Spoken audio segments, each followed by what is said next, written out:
कल मैंने आप सभी से एक क्वेश्चन पूछा था और आप सभी ने उसका रिप्लाई किया। मुझे सच में बहुत ज़्यादा अच्छा लगा। बड़ों को प्रणाम, छोटों को खूब सारा प्यार। आज मेरे दिन की शुरुआत फिर से सुबह के 7 बजे ही हुई थी और सुबह शार्वी को फीड कराने के बाद मैं आज चाय नहीं बनाई क्योंकि हमारे यहाँ आज दूध ख़त्म हो गया था। एक्चुअली शाम के टाइम जहाँ से दूध आता था तो चाचा जी ने अपनी गाय को बेच दिया। वो बहुत ज़्यादा बीमार रहती थी तो चाचा परेशान हो चुके थे और दूध का कहीं से कंफर्म नहीं हो पाया, तो फिर शाम को थोड़ा ही दूध इधर उधर से मिल गया था। अब आज सुबह दूध वाले भैया आएंगे तो उनसे बढ़ा कर लिया जाएगा, तो इसीलिए दूध ख़त्म हो गया था। तो फिर चाय नहीं बनी और फिर गर्म पानी किया, मैंने पानी पिया ब्रश करने के बाद और आ गई थी यहाँ पर पढ़ाई करने के लिए। यहाँ पर मैं CDP के मैराथन क्लास देख रही हूँ जो कल सर ने ली थी। मुझे ऐसा लगा था कि 3 से 4 घंटे में ये मैराथन क्लास खत्म हो जाएगी, बट मैं लाइव नहीं देखती। मुझे किसी ने कमेंट करके भी बोला था कि लाइव मत देखा करिए। एक्चुअली क्या है ना, लाइव देखने का मेरे पास टाइम ही नहीं होता। मैं वैसे भी जो क्लासेस भी परचेज़ की थी पहले देखती थी, उसको भी मैं बाद में ही देखती हूँ क्योंकि लाइव देखने में ना टाइम बहुत ज़्यादा जाता है और मेरे पास इतना टाइम होता नहीं है कि मैं लाइव देख पाऊँ। तो रात में मैंने देखा नहीं था। अभी सुबह में मैंने सोचा था कि मैं कंप्लीट करूँगी। वैसे मैं सुबह 5 बजे ही उठ जाती हूँ सार्वी के साथ, तो सार्वी को थोड़ा इधर उधर बहकाती रहती हूँ, तो मैंने सोचा मैं चेक करती हूँ। तो एक्चुअली 5 बजे नहीं, 5:30 बजे मैं आज उठी थी और जब मैंने वो यूट्यूब ओपन किया तो मैंने देखा कि सुबह तक सर लाइव ही पढ़ा रहे थे। देखकर मुझे कैसा तो फील हुआ कि कितने सारे 15,000 बच्चे उस टाइम भी लाइव थे। मुझे ऐसा लगा कि इन सब बच्चों का निकलेगा या फिर मेरा निकलेगा। एक बार के लिए मुझे सुबह सुबह ही ना बहुत ज़्यादा बुरा फील हुआ अपने लिए, बट उसके बाद मैंने ये ठान लिया कि आज की डेट में मैं ये 9 घंटे की क्लास ज़रूर कंप्लीट कर लूँगी। और सुबह सार्वी के काम कंप्लीट जल्दी जल्दी किए मैंने, इसीलिए मैंने आज सुबह से वीडियो भी नहीं स्टार्ट किया। और सार्वी को आज एक घोड़ा है हमारे पास, तो वो रखा हुआ था, मैंने निकाल दिया था, तो उसी के साथ खेल रही थी। और जैसे ही मैं फ्री हुई सुबह के काम खत्म करके साफ़ सफाई, और यहाँ पर आकर बैठ गई थी पढ़ाई करने के लिए। एक्चुअली मैं सच में बताऊँ तो सुबह सुबह मुझे डाउट हो रहा था कि पता नहीं 15,000 लोग लाइव हैं या नहीं, तो मैं लाइव चैट ऑन करके चेक कर रही थी। वहाँ पर मैंने एक कॉमेंट देखा कि एक लेडी ने लिखा था कि मेरे दोनों बच्चे सरब उठ गए हैं और शायद अब मैं क्लास नहीं देख पाऊँगी। जब मैंने ये वाला कमेंट देखा ना तो मुझे सच में बहुत ज़्यादा इंस्पिरेशन मिला कि कैसे कैसे लोग हैं, कितना एफर्ट्स डाल रहे हैं। और एक मैं हूँ, जिस दिन मेरी बेटी मुझे थोड़ा सा भी ज़्यादा परेशान कर देती है ना, उस दिन मैं बहुत ज़्यादा डीमोटिवेट हो जाती हूँ। तो मुझे सच में सुबह सुबह ही बहुत ज़्यादा मोटिवेशन मिला और मैंने आज ठान लिया है कि आज पूरे दिन में मैं ये 9 घंटे की क्लास ज़रूर देखूँगी और साथ ही मैं टेस्ट भी दूँगी जो मैं रात में आप सभी के साथ शेयर करूँगी। 1 से सवा घंटे की क्लास देखने के बाद फिर मैं चली गई थी नहाने के लिए, क्योंकि सुबह ही मैं सार्वी को खिला देती हूँ। खिला क्या देती हूँ मतलब सुबह ही दूध पिलाए रहती हूँ तो उन्हें भूख लगने लगती है फिर 10 बजे तक, तो इसलिए मैं 9 सवा 9 बजे तक उठ जाती हूँ। 8 बजे से बैठती हूँ पढ़ाई करने के लिए, तो 1 सवा घंटे की पढ़ाई हो जाती है मेरी सुबह के टाइम। उसके बाद फिर मैं नहाने जाती हूँ और पूजा करती हूँ। कपड़े वैसे मैं लाइट का वेट कर लेती हूँ क्योंकि कपड़े बहुत ज़्यादा हो जाते हैं और फिर मेरे पास संसाधन है तो मैं सोचती हूँ कि यूज़ कर लूँगी बाद में, और उसी टाइम फिर ड्राई भी कर लेती हूँ। तो ठंड का मौसम है, थोड़ा सा मुझे मतलब हेल्प हो जाता है मशीन की वजह से। तो अभी मैं फिर यहाँ पर आ गई थी फटाफट से खाना बनाने के लिए। और आज कई दिनों के बाद हमारे यहाँ धूप निकली है। वैसे कल मेरा मूड बहुत ज़्यादा ऑफ था तो मैंने आप लोगों के साथ शेयर भी किया था और आप लोगों से भी पूछा था कुछ क्वेश्चंस कि आप लोगों की शादी क्या पढ़ाई कंटिन्यू रखने के शर्त पर हुई थी क्या। तो आप लोगों ने बहुत सारे कमेंट्स किए, मुझे पढ़कर बहुत ज़्यादा मतलब बुरा फील हुआ। मैं उम्मीद करती हूँ कि जितने लोगों ने भी कमेंट किया होगा, 1-2 लोगों को छोड़कर, शायद सबके पेरेंट्स हैं और फिर भी आप लोग ये वाली लाइफ जी रहे हैं। तो मैं कल फिर कमेंट देखने के बाद यही सोच रही थी कि जिनके पेरेंट्स हैं, मैं हमेशा पेरेंट्स के लिए सोचती हूँ कि पेरेंट्स होते तो शायद ऐसा ना होता, तो जिनके हैं भी वो भी अपनी लाइफ में स्ट्रगल ही कर रहे हैं। तो मुझे ये चीज़ें मैं इसीलिए पूछी थी क्योंकि मुझे किसी ने बोला भी था कि मैं जो इतना हमेशा परेशान होती हूँ कि शायद मेरे पेरेंट्स होते तो मेरी लाइफ और बेटर हो सकती थी। तो यही मैं जानना चाहती थी। तो अभी मुझे मेरे क्वेश्चन का आंसर मिल गया। यह लाइफ सबकी अपनी है और सबको खुद ही स्ट्रगल करना पड़ता है, कोई किसी का सहारा नहीं देता है। सबकी अपनी किस्मत होती है और सबका अपना दायित्व होता है, कर्तव्य होता है जिसे सबको निभाना पड़ता है। इन सब सिचुएशन से मुझे सिर्फ एक ही चीज़ सीखने को मिलती है, शायद पहले वाले लोग नहीं सीख पाएंगे और शायद समझ भी नहीं पाएंगे कि क्योंकि जो हम करते आते हैं ना वही हम अपने बच्चों से भी एक्सपेक्ट करते हैं।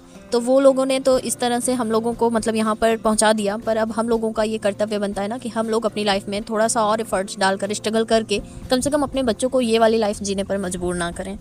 इन सब सिचुएशन से मुझे एक बात और समझ में आती है कि हस्बैंड का अच्छा होना अच्छी बात है, होना भी चाहिए, पर अगर हस्बैंड से ज़्यादा अगर हमारी सासू माँ सपोर्टिव हो जाएं और हमें समझने लगें तो शायद हमारा स्ट्रगल ना थोड़ा कम हो जाए और हम कहीं ना कहीं ज़रूर कहीं सेलेक्ट हो जाएं, अपने सपनों को अचीव कर पाएँ। क्योंकि सासू माँ का सपोर्ट बहुत बड़ा सपोर्ट होता है। हस्बैंड सपोर्ट करेंगे तो फिर घर में थोड़ा खींचातानी वाला माहौल हो जाता है। मुझे ऐसा लगता है मेरे ही साथ नहीं सबके साथ होता होगा, क्योंकि ये एक अवधारणा बन गई है लोगों के मन में कि हस्बैंड शायद वाइफ की सुनने लगते हैं। घर में फिर बहुत ज़्यादा चीज़ें फैल जाती हैं, तो वो चीज़ें कहीं ना हमें नेगेटिविटी देने लगती हैं। सासू माँ अगर सपोर्टिव हो जाए ना तो शायद स्ट्रगल बहुत कम हो जाए और बहुत आराम से चीज़ें हमारे ड्रीम्स पूरे हो जाएं। क्या आप लोगों को भी ये चीज़ फ़ील होती है क्या? आज भी आप लोग मुझे प्लीज़ कमेंट करके बताइएगा। मैं ऐसा पर्सनली सोचती हूँ, कोई ज़बरदस्ती नहीं है, क्योंकि अगर कोई नहीं सपोर्ट करेगा तो फिर ज़बरदस्ती तो नहीं किया जा सकता है ना। क्योंकि सबसे बड़ी प्रॉब्लम ये है कि हमारी जिस एज में शादी होती है, मोस्टली हम लोगों की शादी जो हुई है 20 से 21, 22, मेरा 23 कंप्लीट होने वाला था तब मेरी शादी हुई थी। और जब करियर बनाने वाला टाइम होता है ना, तब घर वाले तो शादी ढूँढने में लगाते हैं टाइम कि शादी हो जाएगी, उसके बाद फिर अपने घर जाना तब पढ़ना। और जब हमारी शादी हो भी जाती है 20 से 21, 22, 23 जब भी हो जाती है, उसके बाद जब हम अपने घर पर आ जाते हैं ना, तो फिर करियर बनाने के टाइम पर हम घर संभालने लग जाते हैं, क्योंकि लोग हमसे उम्मीद भी वही करते हैं और कहीं ना कहीं हम उसमें अपने आप को परफेक्ट बनाने लगते हैं। घर वाले भले कहे रहते हैं कि शादी के पहले कि शादी के बाद आपको पढ़ाया जाएगा, बट शादी के बाद ना सिचुएशन बहुत ज़्यादा चेंज हो जाती है और हम नहीं समझेंगे अपने घर की प्रॉब्लम तो फिर समझेगा कौन। यही सब सोचकर हम लोग भी कहीं ना कहीं एडजस्ट करने लगते हैं, कॉम्प्रोमाइज़ करने लगते हैं और इन्हीं सब चीज़ों के साथ साथ कहीं ना कहीं हम लोग अपने सपनों के साथ भी कॉम्प्रोमाइज़ करने लग जाते हैं।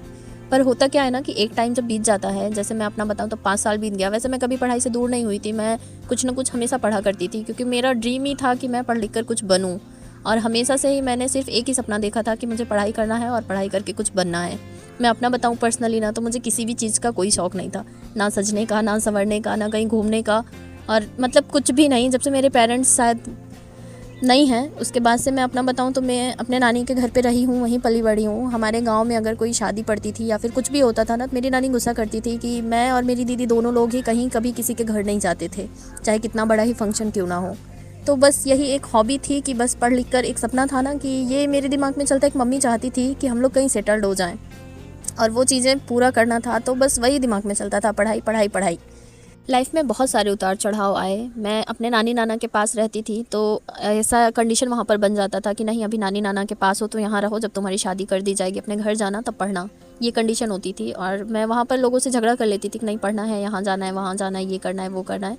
लोगों ने टाइम भी दिया, पर एक होता है ना पढ़ाई, जैसे ससुराल में रहकर पढ़ाई कर रहे हैं, ऐसे ही कुछ वहाँ भी पढ़ाई होती थी, क्योंकि सारी चीज़ें लेकर चलनी पड़ती थी। और फिर मैं सोचती थी ना कि शादी के बाद फिर मैं पढ़ाई अपनी कंटिन्यू करूँगी, जैसा मैं अपने लोग मायके से एक्सपेक्ट करते थे वैसा मैं अपने ससुराल वालों से एक्सपेक्ट की थी। और ससुराल में आने के बाद बहुत सारी चीज़ें बदल गई और सिचुएशन भी बहुत चेंज हो गई। मैंने 1-2 बार यहाँ भी झगड़ा कर लिया पढ़ाई के लिए, पर धीरे धीरे चीज़ें समझ में आने लगी, तो फिर ऐसा लगा ना कि यहीं रहकर पढ़ते रहो, कभी ना कभी तो कुछ होगा ही। पर एक टाइम बीत जाने के बाद, अब जब से सारवी हुई है ना, तो मुझे ऐसा लगता है कि अगर मैं नहीं करूँगी तो फिर मैं सारवी को कैसे सपोर्ट करूँगी।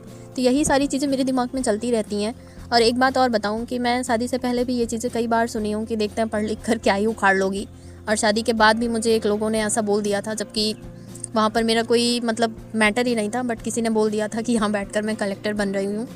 तो ये सारी चीज़ें ना कहीं लोगों को नेगलेक्ट करना है, बहुत जैसे हर्ट करती हैं ये सारी बातें, क्योंकि लाइफ का ना सिर्फ एक ही ड्रीम था कि पढ़ लिख कर कुछ बनना है। और पढ़ाई करने के लिए मैं सही बताऊँ, स्टार्टिंग से ही जब से पेरेंट्स नहीं हैं, बहुत ज़्यादा स्ट्रगल की हूँ। कभी अच्छे स्कूल में जाने के लिए, कभी कोचिंग के लिए, कभी बीकॉम करने के लिए, कभी बीए नहीं करना है इसके लिए। तो मैं हमेशा से ही बहुत ज़्यादा स्ट्रगल की हूँ पढ़ाई के लिए। और अभी मैं अगर अपने आप को देखती हूँ ना कि आज तक मैं अभी कुछ कर नहीं पाई पढ़ाई के लिए, इतना ज़्यादा एफर्ट्स डालने के बाद, और यहाँ घर में बैठकर मैं सिर्फ एक हाउसवाइफ बनकर रह गई और मैं अपनी सारी बातें ना किसी को बोल भी नहीं पाती हूँ। तो मुझे जैसे अंदर ही अंदर ये सारी चीज़ें पिंच करती रहती हैं। और जब कभी अभी मैं ट्राई करती हूँ, नहीं पढ़ पाती हूँ, टारगेट जो भी लेती हूँ नहीं पूरे कर पाती, तो फिर मुझे बहुत बुरा फील होने लगता है, मैं बहुत ज़्यादा डिमोटिवेट हो जाती हूँ। खैर छोड़ते हैं ये सारी बातें, आज मुझे ऐसा कुछ भी फील नहीं हो रहा है, क्योंकि कल मैं जब आप लोगों के साथ अपनी बातें शेयर की ना, तो फिर जब आप लोगों के कमेंट्स आना स्टार्ट हुए, जब मैंने पढ़ा, तो फिर मैं वही सोच रही थी कि मेरे पेरेंट्स नहीं हैं, तब मैं ये सारी चीज़ें फेस कर रही हूँ कि नहीं पूरे कर पा रही हूँ अपने सपनों को। और आप लोगों के तो पेरेंट्स होते हुए भी आप लोग ऐसे ज़बरदस्ती की लाइफ जी रहे हैं, तो फिर सोच कर कहीं ना कहीं लगा ना कि चलो ठीक है, सब लोग मिलकर संघर्ष करते हैं, एक ना एक दिन तो सफल ही हो जाएंगे। क्योंकि सच में हमारे अंदर ना शायद कुछ अलग ही एनर्जी होती है, पता नहीं कहाँ से इतनी एनर्जी आती है, पर भगवान कुछ तो संकेत दे रहा है ना कि अगर ये सोच रहे हैं कि पढ़ना है, कुछ करना है, तो कभी ना कभी कुछ ना कुछ तो होगा ही।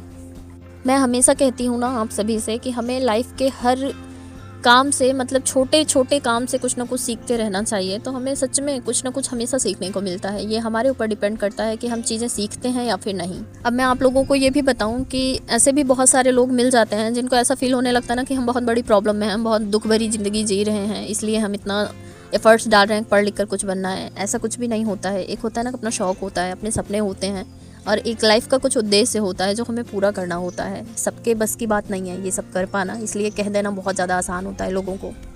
कुछ लोग ऐसे भी होते हैं कि ऐसे ही घिसी पिटी लाइफ जीते रहते हैं और मुझे ऐसा लगता है कि शायद उन लोगों को वही शौक होगा, इसलिए वो लोग खुश रहते हैं और उन लोगों के पास टाइम भी बचता है दूसरों के बारे में बातें करने का। पर हम लोग शायद ऐसे नहीं हैं, क्योंकि हम लोगों का लाइफ का उद्देश्य कुछ और है। हम लोग कुछ और चाहते हैं अपने जीवन में, अपने जीवन को किसी और तरीके से जीना चाहते हैं। हम लोग ज़िंदगी भर किसी के ऊपर डिपेंडेंट होकर नहीं जीना चाहते, इसलिए हम लोग एफर्ट्स डाल रहे हैं कि हम लोग अपनी लाइफ में कुछ करें, अपने पैरों पर खड़े हो सकें, अपने लिए, अपने परिवार के लिए, अपने बच्चों के लिए। अगर हम लोग खड़े होंगे तो सिर्फ अपने लिए नहीं होंगे, अपने आसपास के लोगों के लिए भी होंगे, जिस भी लायक होंगे उनकी भी हेल्प करेंगे। सच बताऊं तो कल आप लोगों से शेयर करने के बाद जब आप लोगों के कमेंट्स आना स्टार्ट हुए ना, तो सच में बहुत ज़्यादा दिमाग मेरा फिर डाइवर्ट हो गया और मैं फिर से अपनी पढ़ाई कंटिन्यू करने लगी, क्योंकि कल मैं सच में बहुत ज़्यादा मतलब डिमोटिवेट हो गई थी। मैं बहुत ज़्यादा, एक्चुअली क्या होता है ना, कभी कभी सारवी बहुत ज़्यादा परेशान कर देती हैं, तब ऐसा फील करने लगती हूँ कि शायद मम्मी होती तो फिर मम्मी के पास चली जाती, या फिर बहुत सारी चीज़ें दिमाग में आती हैं, कैसा होता वैसा होता तब पढ़ पाती।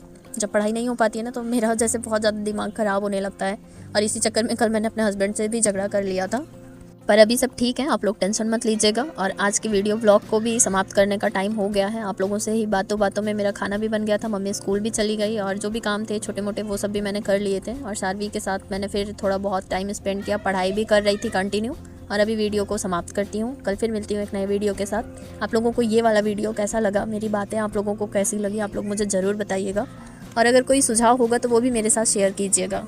कुछ लोग मुझसे पूछते हैं कि मैं कितने घंटे पढ़ाई कर लेती हूँ, तो मुझे ऐसा लगता है मैं 4 से 4.5 घंटे की पढ़ाई कर लेती हूँ अपने बच्चे के साथ। और आज के लिए बस इतना ही, फिर मिलती हूँ कल।